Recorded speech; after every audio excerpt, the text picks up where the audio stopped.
lives. We do. So what it means, another thing is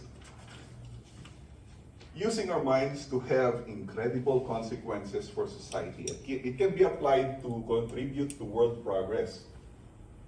Okay? Science, neurosurgery, it can become instruments of destruction. For those of us who are in the church, who are living the Catholic lives, who are living Christianity as it is, we seek for the betterment of our brothers and sisters. Right or wrong? Yes, right. For those who are employed in the abortion mills, in the euthanasia mills, in doing what is wrong, are they doing the will of Christ? No, they're not. Hence, they cannot and they can never be witnesses for Christ. Okay? How do we love and serve God in our mind? Keep your mind clean and holy. Be very discerning in the use of technology, the TV, the internet, media, which again expose our minds to inputs not consistent with Christian living. And let your mind be preoccupied with the things of God. How can you please God Himself? Are we learning about things? Has anybody heard about EWTN here? Yes. How about relevant radio? Yes. AM 1000, if you have an AM band on your car, please put it there, because when you're in traffic, I'm pretty sure from point A to point B, you will learn something when you listen to relevant radio. Okay. For 1460 AM also is John Paul II Jones radio. These are things that we could fill our minds with. Because whether we like it or not, God will put something in our minds. God will make us realize this is something you need to do. This is something you lack. And when we realize that there's something we need to do, then we will make changes in our lives. Then we will be better witnesses for Christ. So okay.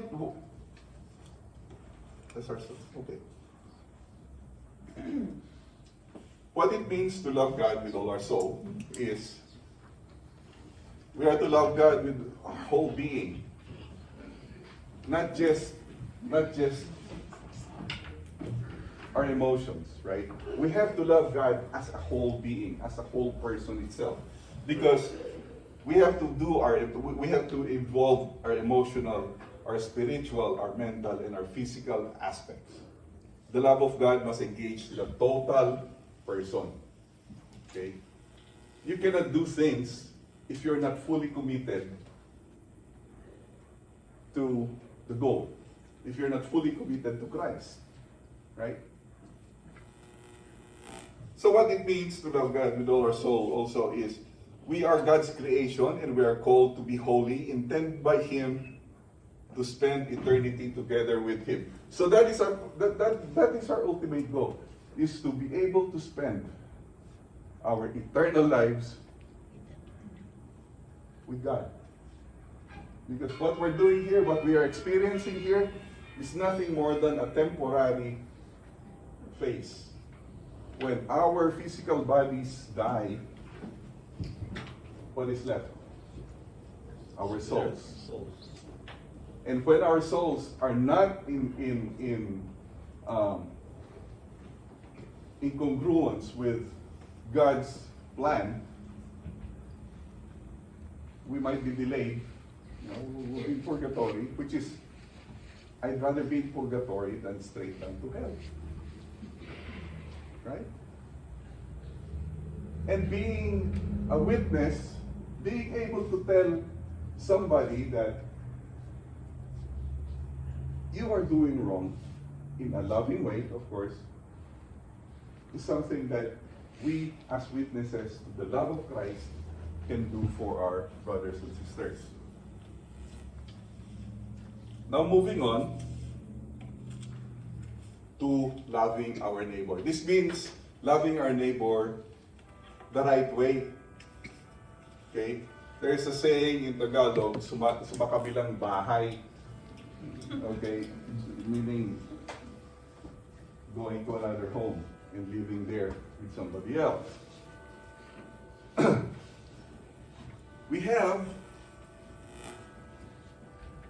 It is clear that no love for others is not Christianity. Even if a person is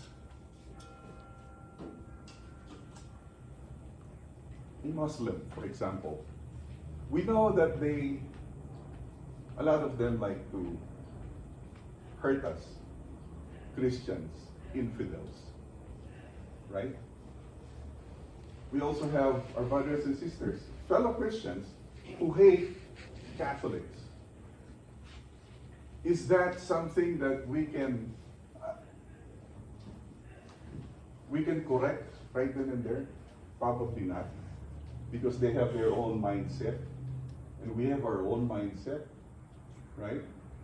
But being a witness, that is one of the crosses that we have to carry and to bear.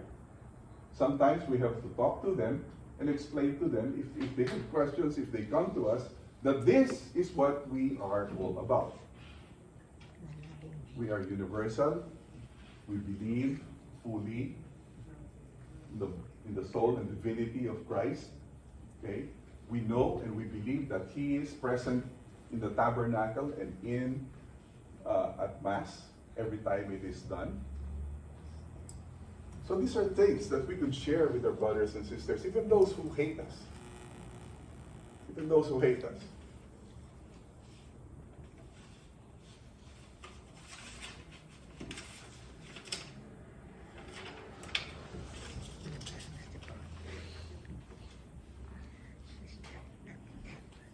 So, Christian love is not just positive feelings, sexual attraction, or personal affection. Love is not only having positive feelings. Love is often equated with feelings of sexual attraction and personal affection. True or false? True. When we say we love somebody, most of the time we think about personal affection, right? Sometimes it goes beyond that and becomes sexual. But feelings change and thus cannot be the sole basis of for love. That is the reason why these positive feelings can change. Okay? If you say something wrong, somebody may be offended, guess what? There goes the love that you're trying to share. Okay? Love is not always saying yes. To serve others or to put them first, does that mean never turning down opportunities to serve? Sometimes you're unable, sometimes you should not even, if you're not able. Belle and I are serving the church at Good Shepherd. We're the engaged couple coordinators. She's an Eucharistic minister, and I'm one of the sacristans. And sometimes we cannot fulfill our duties because of commitments, right? We cannot always say yes. We cannot always say yes. Sometimes we have to ask others for help. Can you cover for me? Okay? Or can we postpone this for a later date? Okay? We have the wrong concept of a loving person as a nice guy who tries to please everybody. we cannot be pleasing everybody every time. No matter how hard we try, if we try to please people, there will still be people that will say, "Oh, I don't like him. I don't like her." Right? And love is not self-seeking. The focus in loving is not ourselves, but others by its nature. Christian love is ready for self-denial. If you encounter a brother or a sister who has a beef with you, who is angry at you, how do you tackle the situation? Do you go there and punch? Or do you go there and pull hair? No, you don't. You let them vent out first. Thank you, brother. Let them vent. Or ask them straight up. But if that doesn't work, what do you do? Who do you go to? Go to the Blessed Sacrament. Talk to Christ Himself. Lord, what am I to do? Lord, please change his or her heart. Help me. I trust in you. That is what trust means. That is being what a witness is. Because when your brother or sister who has a beef with you sees that you're praying for them, or embarrassed that you're praying for them, guess what they will do? They will come to you. They will say, brother, forgive me. Or if need be, self-denial, I'm sorry, please forgive me, I love you. That is self-denial. That is love for your neighbor. So Christian love is, Jesus spoke of a love that is connected with keeping God's commandments, right? In John chapter 15, verse 9 to 10,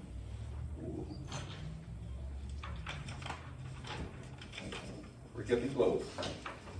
As the Father loves me, so I also love you. Remain in my love. If you keep my commandments, you will remain in my love, just as I have kept my Father's commandments and remain in his love. The specific command from Jesus is that love one another as he has loved us. Okay? That is what Christian love is. Remember that passage where it says, if somebody slaps you on the right cheek, you slap them on the left cheek? Oh no, I'm sorry. You give them You give them your left cheek. Right? Right? So, you don't retaliate, but human nature, if somebody gives you, does that to you, guess what happens? Right? Rumble in the jungle, correct? The right thing is to walk away. The right thing is to forgive. It may be hard, it may be difficult, practically speaking, but the right way, the Christian way, is to forgive. Jesus was specific about how we are to love one another. In John 15:12, there you go. This is my commandment, love one another as I have loved you. And in John 15:13, self-sacrificial love, it says, no one has greater love than this, to lay down one's life for one's friend.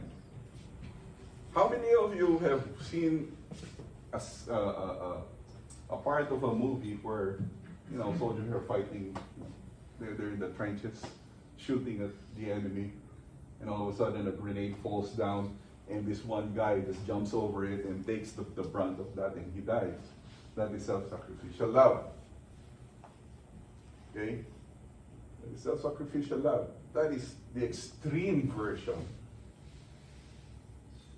Now, the common version, like I said earlier, if somebody, needs help, if somebody, is in the dire straits, offer up yourself.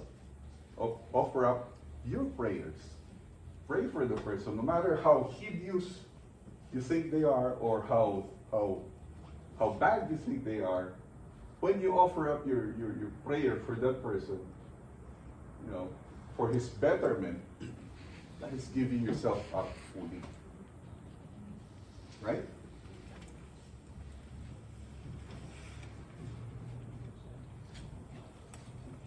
And so there's,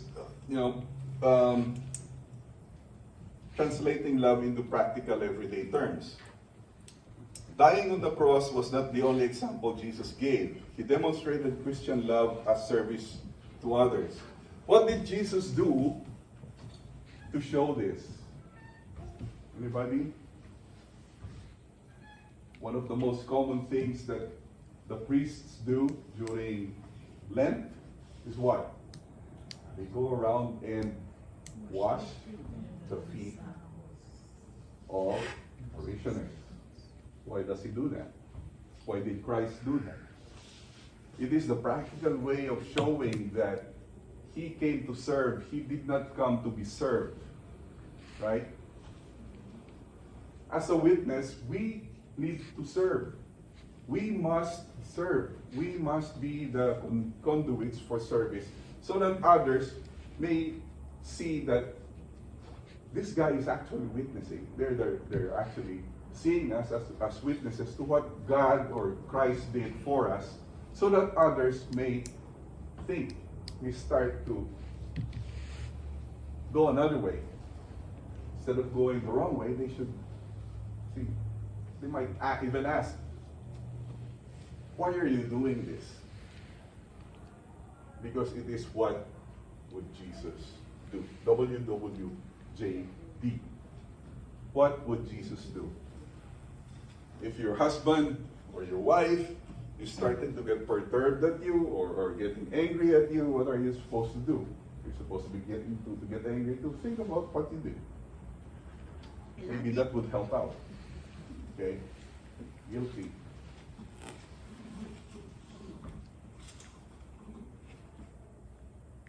Who is our neighbor and can we choose who to love?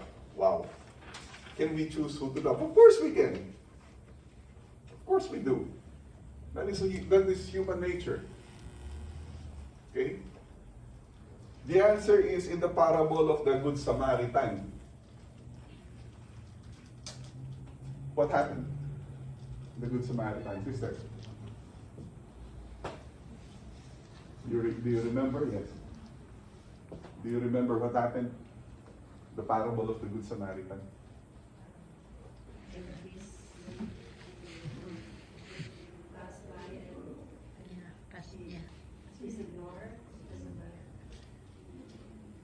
So, Is that when the guy got hurt?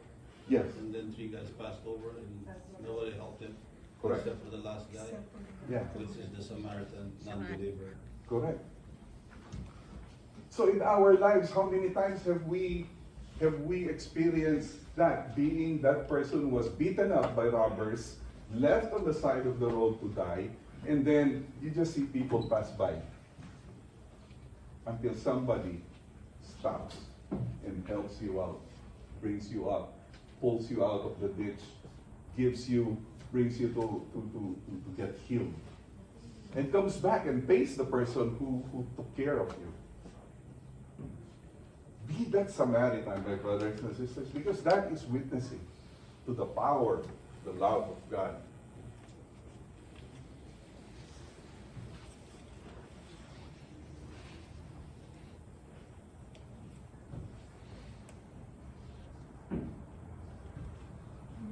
I think we have come to the last part here. How do we love in everyday life? I'm going to read to you something. And I would like you to close your eyes. I swear I'm not going to come by. Just close your eyes and listen. It came from 1 Corinthians chapter 13, verse 4 to 7. Love is patient. Love is kind. It is not jealous. Love is not pompous. It is not inflated. It is not rude. It does not seek its own interests. It is not quick-tempered. It does not brood over injury. It does not rejoice over wrongdoing, but rejoices with the truth. It bears all things, believes all things, hopes all things, and endures all things. My brothers and sisters, that is the essence of being a witness to Christ. Being selfless, sharing our time, talent, and treasure, but most of all, loving our brothers and sisters. So in conclusion, God has loved us, His children, and continue to love us until the end of time. Jesus saved and redeemed us by His love for us, His brothers and sisters. The Holy Spirit keeps our love burning within. And we must respond by being a witness to God's love and the salvation He offers everyone to the ends of the earth. And with that, my brothers and sisters, to God be the glory, and thank you very much for listening.